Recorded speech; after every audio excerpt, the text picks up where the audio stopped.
New Thought Media Network proudly presents A Science of Mind Saturday Conversations. Learn more about the Science of Mind philosophy, faith, and way of life.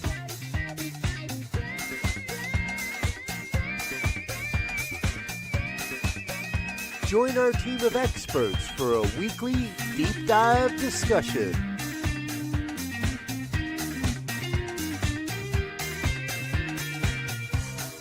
Come study the science of mind, chapter by chapter, and resources from the Science of Mind archives. Plan to join us every Saturday, 9 a.m. Mountain Time, only on the New Thought Media Network. And hello again, dear ones. Dr. Robert with you. Hiding behind the placard here. Let me get rid of that. There we are. It's been a technologically challenging morning here at the New Thought Media Network. So I want to thank you for your patience in being with us here. Yes, today this is the Science of Mind Saturdays. It's our opportunity to come together and consider and study the science of mind. Exactly. Good morning, Shay. Happy New Year. And birthday. Yeah. Well, my birthday was back on the 20th, so I almost forget that it happened at this point, but thank you very much for the well wishes. I appreciate that. Folks, if you're just tuning in and wondering what you found, what you stumbled into here, this is the Science of Mind Saturday Science of Mind and Spirit Conversations. I'm Reverend Dr. Robert Brzezinski, the founder and visionary behind the New Thought Media Network. And we have some new members coming onto our team. So the way all this works, I'm here today to get us started for the year. And this is our 5th year of doing this. I know we didn't do it in 2020. I believe we did it in 2021. So maybe this is our 6th year already doing this, or maybe we did it in 2022 to get started. I forget when we actually launched this program, but the premise is rather simple. We pick up the Science of Mind textbook, and in so many spiritual communities around the world, the first 4 weeks of January are often considered the back to basics week, and people study the first 4 chapters. I decided we needed to take it a bit deeper, and so we study the entire Science of Mind text, all of it. So if you have a copy of this book, you're going to want to grab it, and we use it throughout the very first half of our year. Now, once we run out of chapters, because there's not 52 chapters in that book, once we run out of chapters, then we switch over and we focus on different resources and different writings and things that you can find over at the Science of Mind archives and Library Foundation. Science of Mind archives, great resource for that. So there's a lot of material here, and we have a great team this year. I want to bring that up and introduce you to the team. So looking from my left to right here, you're going to see Reverend Dr. Mark Gilbert, a fan. Well, everybody on this team's a fan favorite. So Reverend Mark Gilbert, who will be with us, I believe, next week to get his for his first installment on the program for this year. And I'll make sure of that. No, I'm sorry. Reverend Victoria, who is there. She's our next week. Reverend Mark is week 3, or in 2 weeks from now. Dr. Tracy Brown is there with us. Reverend Elzia Sekou, myself, Reverend Barbara Jean out of Toronto, and new to the team, Reverend Dr. Raymond Anderson will be with us this year, and he'll be sharing some of his wisdom around the book as well. So there's the team for the year. You're going to see each of us 7 or 8 times throughout there's 8 of us here. So some people do a couple more, some people do a couple less. We also expand the year. Today, I'm not going to read a whole chapter. We're not going to study a whole chapter. We're just going to look at the foreword of the book as it was written by Gene Houston, and we'll take a look at that. Some of the chapters we break into 2 parts or 2 weeks, and we expand a bit so that we really get a chance to dig deep into the work of Ernest Holmes and his seminal book, The Science of Mind, because it's kind of everything for a lot of religious scientists, a lot of new thoughters. Now, there's a lot of other texts that you could be studying this Saturday morning, so I want to say thank you that you've chosen to be with us here on this one. You're welcome to chat along, chime along, drop comments in the comment box as we go along. Feel free to share whatever it is you want to share, and if it's appropriate, if it fits with where we're going and we've got the time, we'll answer those questions or respond to those comments either as we go or perhaps at the end of the program each week. So the intention is that we're done within the hour, so we'll get you out of here before the top of the next hour. And I trust it.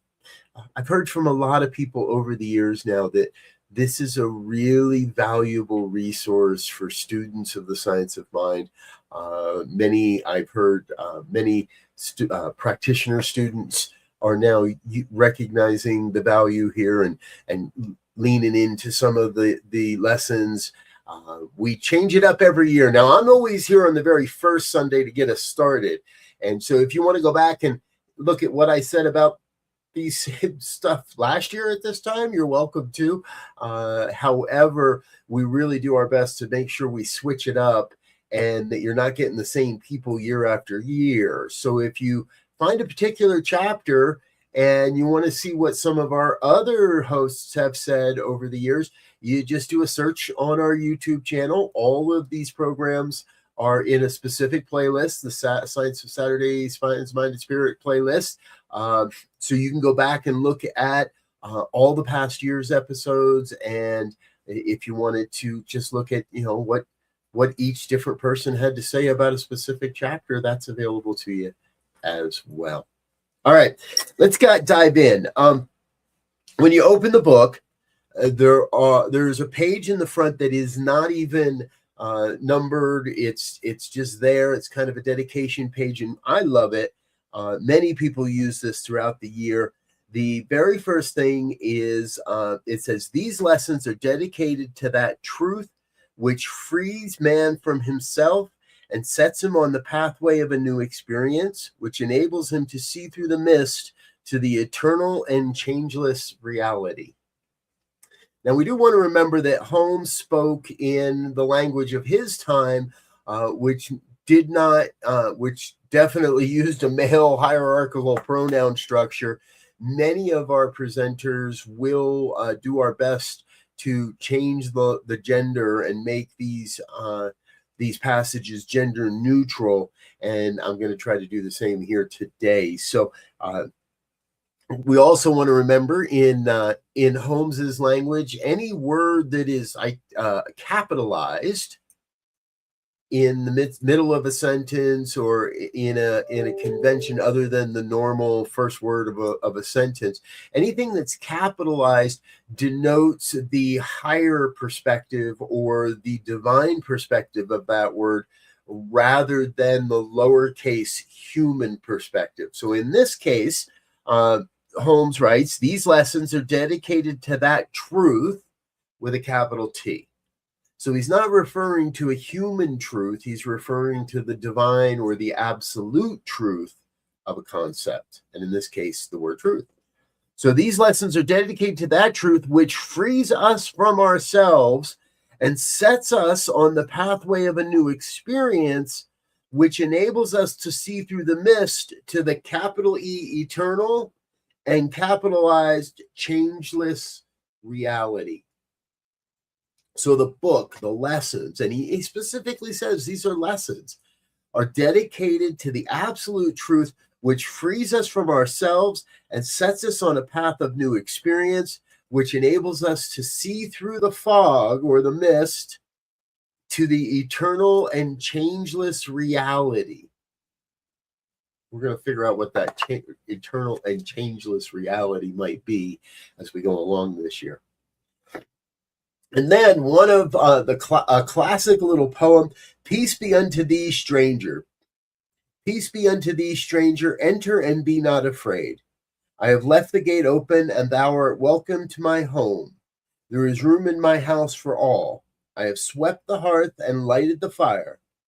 The room is warm and cheerful, and you will find comfort and rest within. The table is laid, and the fruits of life, capitalized, and the fruits of life are spread before thee. The wine is here also, it sparkles in the light. I have set a chair for you where the sunbeams dance through the shade. Sit and rest and refresh your soul. Eat of the fruit and drink the wine. All is yours, and you are welcome. Peace be unto you, stranger. And then, turning back a handful of pages, there is a foreword, and now this is in the contemporary editions. You may have an older edition that has a different foreword, but these are in the more contemporary editions. The foreword by Jean Houston, which was originally written in 1997. So keep that in mind. Now, the book itself, there is an edition out there. If you look at some of the more popular online booksellers, you'll find what's sometimes called the definitive edition or the complete edition. It includes the version that Holmes wrote of this book in 1926. And pretty much upon completion and publication of that 1926 edition, he and a woman named Maud Latham set about rewriting what is now known as the 1938 edition. So it took them 12 years before they published the second edition. And in that 12 years, a number of changes were made. Some things were rewritten. Some things were removed from the book that they felt didn't quite keep the flow of the book going. And if you're really, really interested, you can head over to the Science of Mind archives, and you can find more information about that 1926 edition. However, we're using what most Science of Mind or religious science communities use, which is the standard 1938 edition. And again, so some of the language we find in the book may be feeling a little antiquated or a little outdated. We'll deal with those issues as we come across them. This today, again, is the foreword by Jean Houston. It's just a few pages long, and it was written in 1997. So I'm going to read into this. We'll stop for a few comments and commentary along the way, but I really want you to kind of feel what Jean was trying to convey to the reader that might be picking this up with no introduction, no idea what they're finding. Maybe you find this on a shelf somewhere and go, wow, what is this? And Dr. Jean Houston does her best to help us understand this. So again, this was written in 97. This is a book for the ages. It contains the distilled wisdom of many years, many cultures, and one great soul, meaning Dr. Holmes. To read it is to be charged in the alembic of change. I had to look that word up. Maybe so. To be charged in the alembic of change is commonly, we could say, is to distill. So if we read it that way, to read it is to distill the change. This is a book for the ages. It contains the distilled wisdom of many eras, many cultures, and one great soul. To read it is to be charged in the alembic of change, to enter into partnership with God, to relearn the laws of co-creation. It is perhaps one of the most potent and influential books of the 20th century, yet it appears in no compendium of, quote, great books. Its words have inspired countless millions, seeded the growth of spiritually innovative churches and philosophies, yet no university places it in its curriculum. In precise and powerful prose, it lays out the blueprint for the remaking of the mind and the reenactment of the world. Yet the architects of psychology and social forms know little about it. This was written in 97. a lot has changed in the last almost 30 years now, 29 years. So much of what Gene says is truth is no longer true. Psychologists and others and universities do now recognize the work of Holmes. Not as much as I think we would like, being a religious scientist, but it's true nonetheless. Its words have inspired countless millions, seeded the growth of spiritually innovative churches and philosophies, yet no university places it in its curriculum. In precise and powerful prose, it lays out the blueprint for the remaking of the mind and the reenactment of the world. Yet the architects of psychology and social forms know little about it. Perhaps this is as it should be, for it is the hidden masterpiece which must be discovered only when one is ready to enter upon the larger life. When the student is ready, the teacher appears. If I were to state the essence of the teaching of the science of mind, it would be, now catch this, it would be that the highest good and the innermost God, the highest God and the innermost God is one God. The highest God and the innermost God is one God.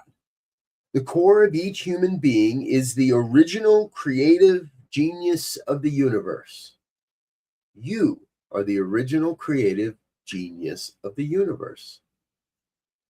The core of each human being is the original creative genius of the universe. We are therefore the lensing of God's stuff on earth, the focalization of eternity in time.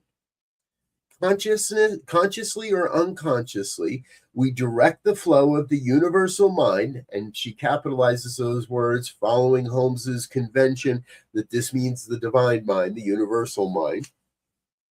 We are the lensing of God's stuff on earth, the focalization of eternity in time. Consciously or unconsciously, we direct the flow of universal mind into form. In homier terms, the cosmic engine is started, but the human guides it in our own lives. This grants us tremendous power, and with it, the innate responsibility to make or break our world through the extraordinary working power of our mind. This will be the theme throughout the book. I always thought Gene did a great job of synopsizing what we're going to learn across the next 300 some odd pages.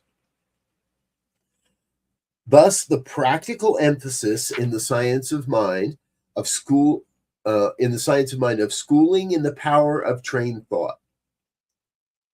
So much of our ordinary thinking lapses into habitual patterns with little variation from one day to the next.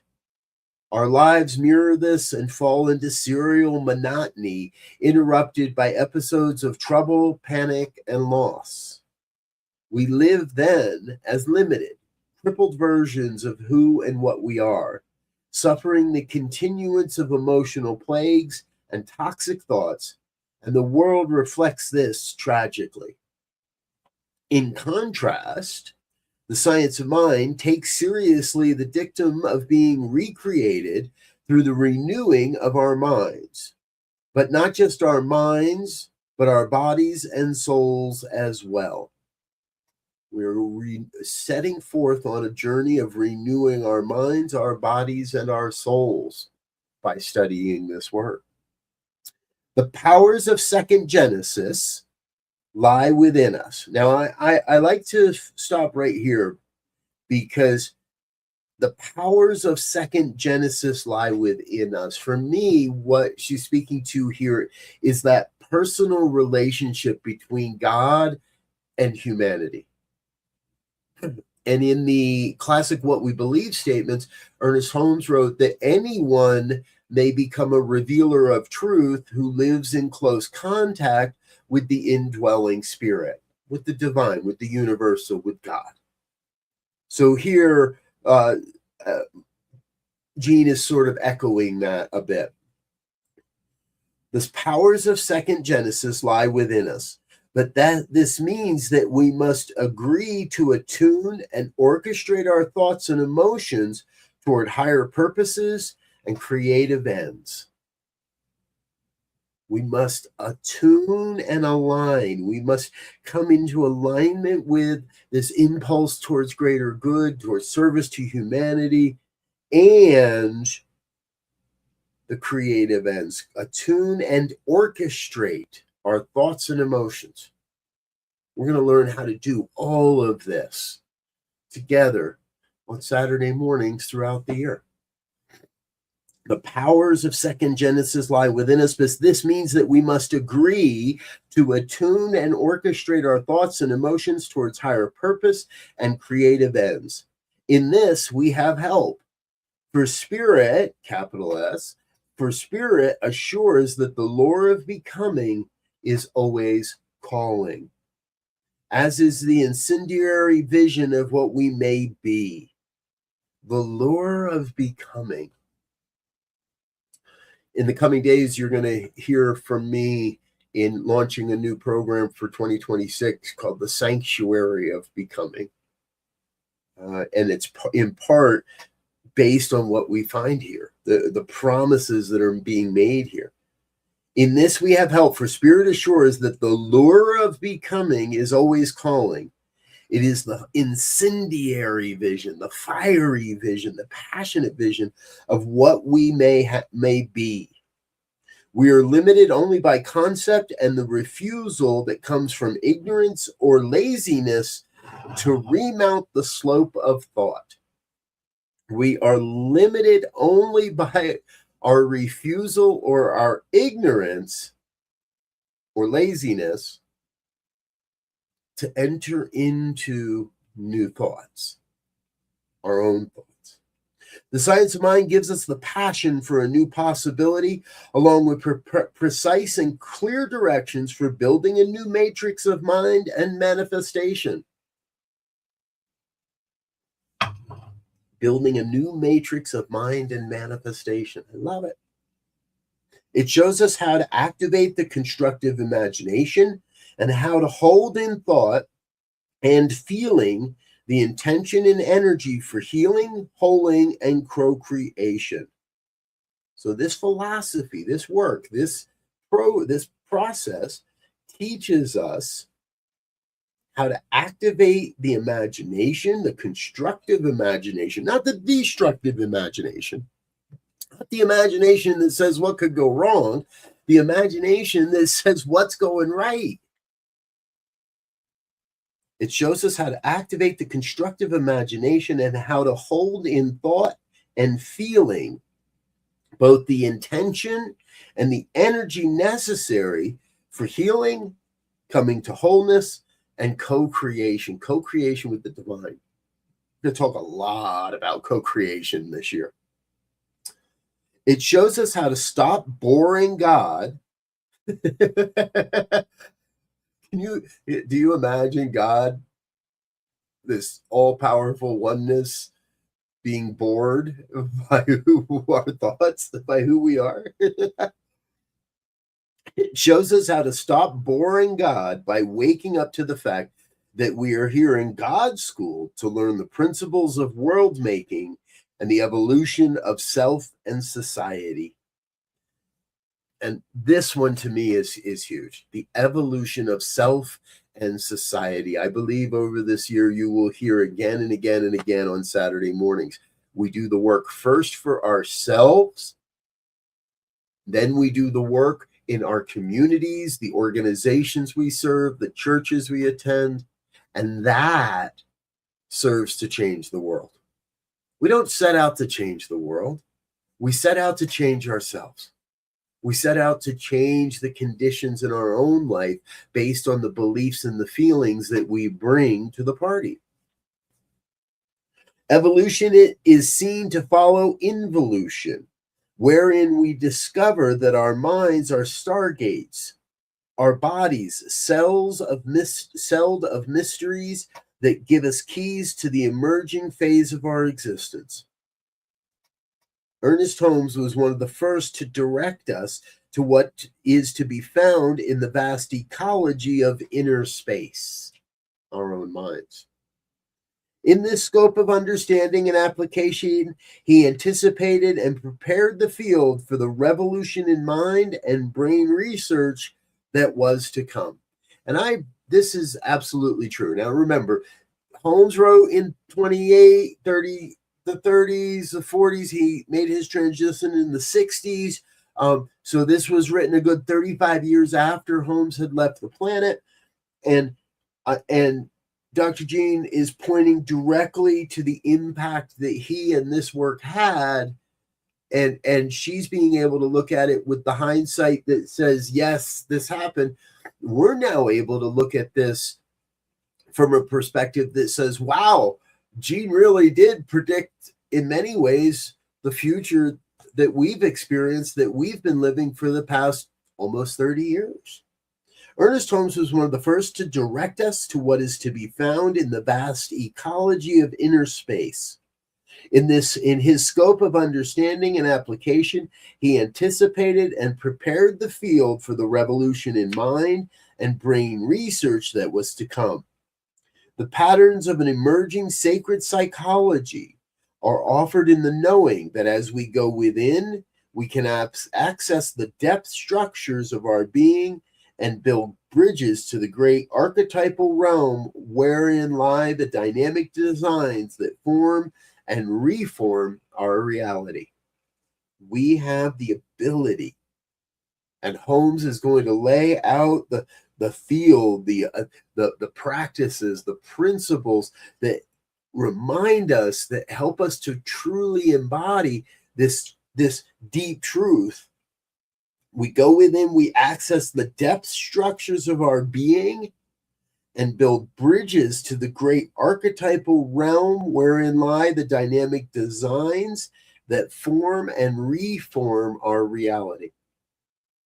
If you don't like what's going on in your life, folks, the promise is here that you have the ability, and there is that within you that can form and reform your reality.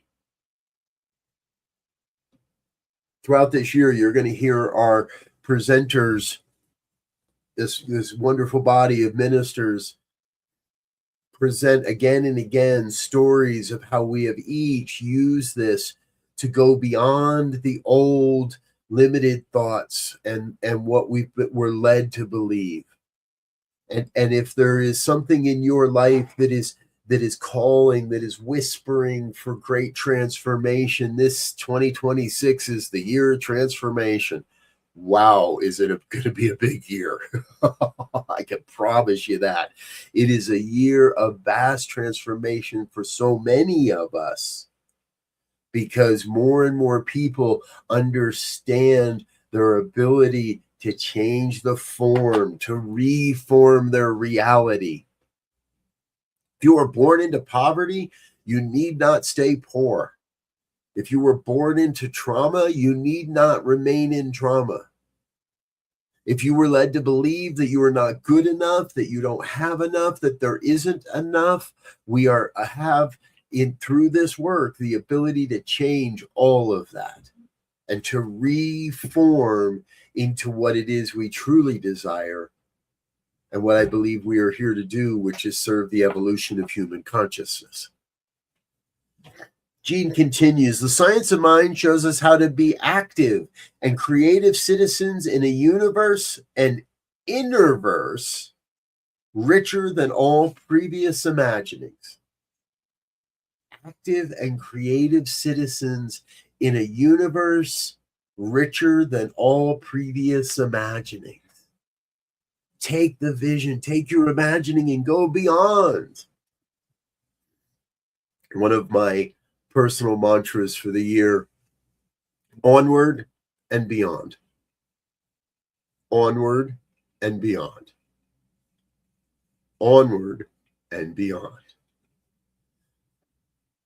Written in what some may believe to have been a simpler time, this work speaks to a future, more complex time as well. Although Holmes's use of language belongs to the 1920s and 1930s, the ideas expressed remain larger than the constraint of words and even more relevant to today's necessities. Holmes seemed to anticipate the world of the new millennium with its compounding of factors unique to the human experience. Amen. Yes, they do. And I invite you into this year, into this Saturday experience. I invite you to bring your friends. I invite you to bring yourself. I invite you to bring your copy of The Science of Mind, because I believe by the end of July, when we transition from this book to the Science of Mind archives resources, you will find the keys to the universe, the keys to our own transformation, the keys to our own enlightenment, if you will. Although, excuse me, get that. Although Holmes's use of language belongs to the 1920s and 30s, the ideas expressed remain larger than the constraint of words and even more relevant to today's necessities. Now, again, 30 years ago, but I'm going to say this is true today as well. We could easily say this today. Holmes seemed to anticipate the world of the new millennium with its compounding of factors unique to human experience. How can we deal with a world in the throes of whole system transition, in which everything that we have known is changing at so rapid a pace that we are caught between the dangers that threaten us and the opportunities that beckon us? We have to give Dr. Jean that same accolade, that same props that she gave Holmes, because these words are just, how do we deal with a world in which the throes of whole system transition? Yeah, that's happening. In which everything that we have known is changing at so rapid a pace that we are caught between the dangers that threaten us and the opportunities that beckon us. As we continue to see changes in our environment, in our culture, in our climate, in our politics, in our families, in ourselves throughout 2026, I encourage you to remember that we have the choice.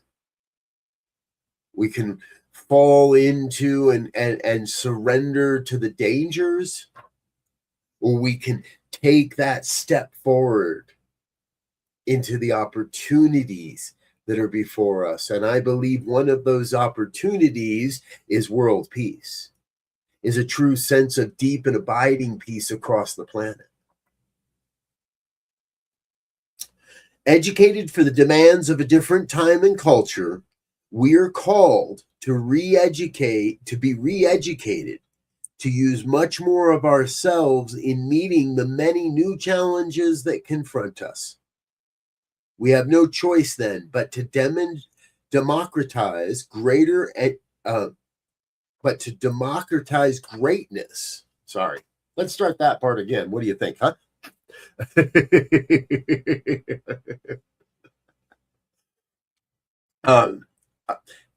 Okay, I'm going to start from the how can we deal with a world in the throes of whole system transition, in which everything that we have known is changing at so rapid a pace that we are caught between the dangers that threaten us and the opportunities that beckon us?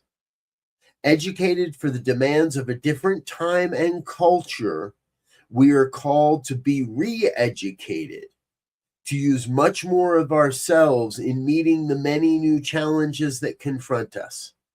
We have no choice then but to democratize greatness and utilize the whole continuum of human and divine potential. The Science of Mind says that this is not only possible, it is what is expected of us. It is expected of us to democratize greatness and utilize the whole continuum of human and divine potential to face the challenges that are before us, that are coming our way. The Science of Mind says that this is not only possible, it is what is expected of us. Indeed, it is that for which we have been created. The infinite knowing that it cannot contract has coded the infinite knowing that it cannot contract has coded the relative, meaning ourselves, for expansion into itself. For the first time in our human history, we are required as a species to extend ourselves into radically new ways of being. So we're going to get rid of the for the first time, because this is now more than the second time. we are required. Listen to this. We are required as a species. This is why you're here on the planet, people. This is why we are all here on this planet. To extend ourselves into radically new ways of being. And maybe that means letting go of old habits. Maybe that means letting go of our old addictions. Maybe that means, it does mean all these things. It means letting go of that old limited thinking that we were taught as children about what a lady should be, or what a man should be, or how we should show up in the world, or the fact that or the belief that there's only two genders, or whatever. Let go of all that old stinking thinking. As a species, we are required as a species to extend ourselves into radically new ways of being. The tasks that are now ours, the tasks of virtual creation, compel the revolution in consciousness that tells us we are a part of a great unfolding of spirit and flesh. And she concludes with the simple idea: these are the times, we are the people, and this is the book that can help us do it. These are the times, we are the people, and this is the book that can help us meet the challenges of our lives, of human consciousness, of our day. Folks, I remember rather clearly the very first time I read those words. It was a Friday night.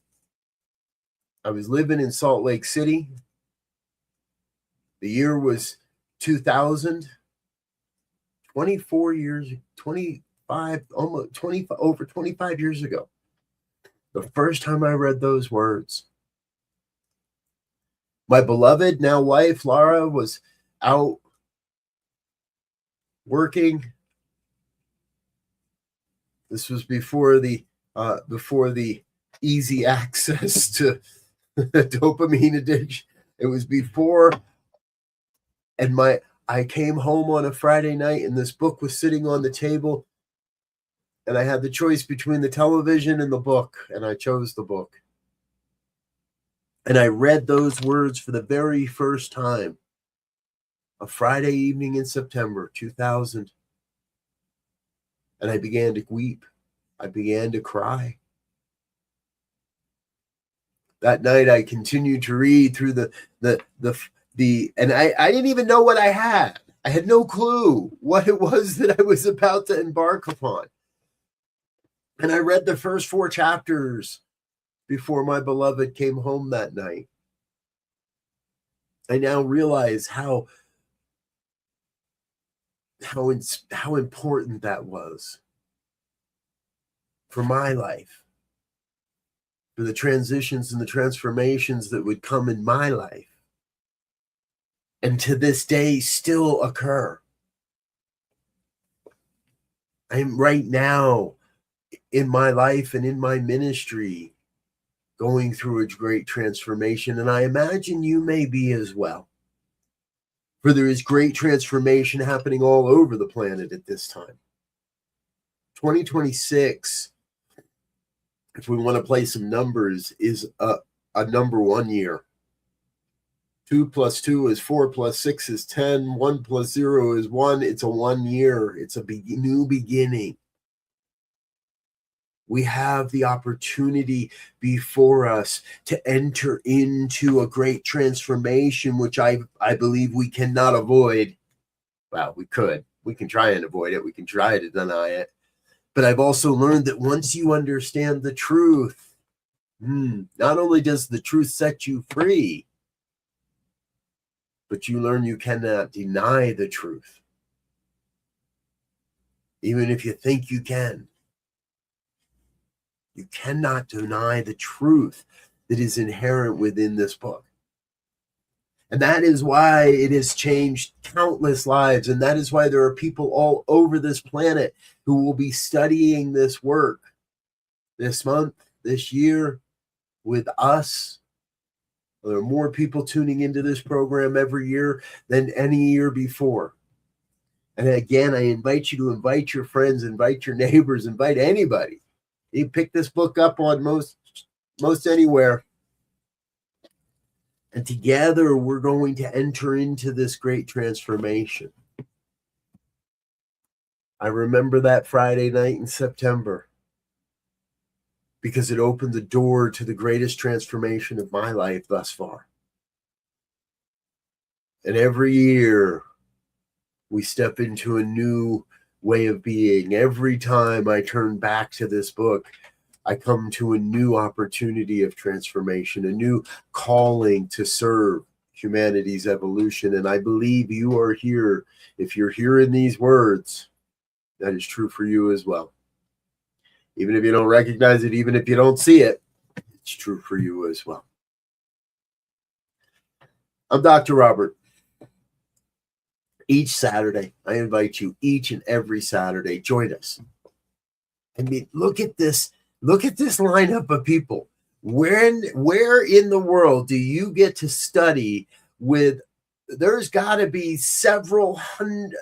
All right, I got 25, so we've got at least a couple hundred years of collective experience and learning around this great book that we're going to bring forward to you this year. You'll hear different voices. You'll hear slightly different perspectives. But what I guarantee is you will hear the truth. You will hear the truth of the divine as it was expressed through Dr. Ernest Holmes and how we interpret it and activate that truth for today's life, for today's world, for who we are in this moment. Again, I'm Dr. Robert Brzezinski. I want to thank you for being with us here today. If you have found value here, please consider making a donation to our ministry, New Thought Media Network. You can head over to our website, ntmedia.org, click on the donate button. If you make it a monthly donation, we'll add you to the next version of our thank you video. And speaking of that, before I go anywhere, we got a new thank you video. So let's take a look at that real quick. Please help us say thank you to all of our organizational sponsors, including the Hefferland Foundation, Affiliated New Thought Network, International New Thought Alliance, Science of Mind Archives and Library Foundation, Center for Spiritual Living Denver, Center for Spiritual Living Midtown, New Thought Philadelphia, Center for Spiritual Living United Life, Sunshine Cathedral, Planned Happiness Institute, Summit Center for Spiritual Living, One Heart Retreats, Universal Joy Center, Unity Kitchener, Unity Spiritual Center Ottawa, Home Center for Spiritual Living, Satya Center, Begin Within Ministries, Center for Spiritual Living North Jersey, Unity of Savannah, and the Center for Spiritual Living Seattle, as well as all of our individual donors. On behalf of New Thought Media Network, thank you, and please like, share, and subscribe. New Thought Media Network, come be you. Yes. Thank you to all of our organizational sponsors and contributing donors. The names you saw are folks that have made a commitment to a monthly donation. So when you head to our website, when you get on that donate page, you can make a one-time donation, which is always appreciated and grateful, or create a recurring monthly donation. Share with us your commitment to see this programming, to help us take this programming and all of our programming across the world. We do about 40 hours of live programming a week that encompasses all kinds of different programs and ideas. There's just a taste of what we do, and it all makes a difference. Every dollar, every contribution, and your monthly contributions help us to take this message across the planet. I'm Dr. Robert. I'm going to get out of here for now. Thank you for all of you that have been watching along and chiming along. Brother Wayne, good to see you. Glad you're with us. I saw Shay's name go by here a couple of times as well. Happy birthday, Shay. Good morning. I think I saw one down there later from you. There it is. That's the other one I saw, Shay. Thank you so much. I'm out of here for now. I wish you peace and blessings. And until next time, I trust you make it a great week. Take care. I love you. Bye now.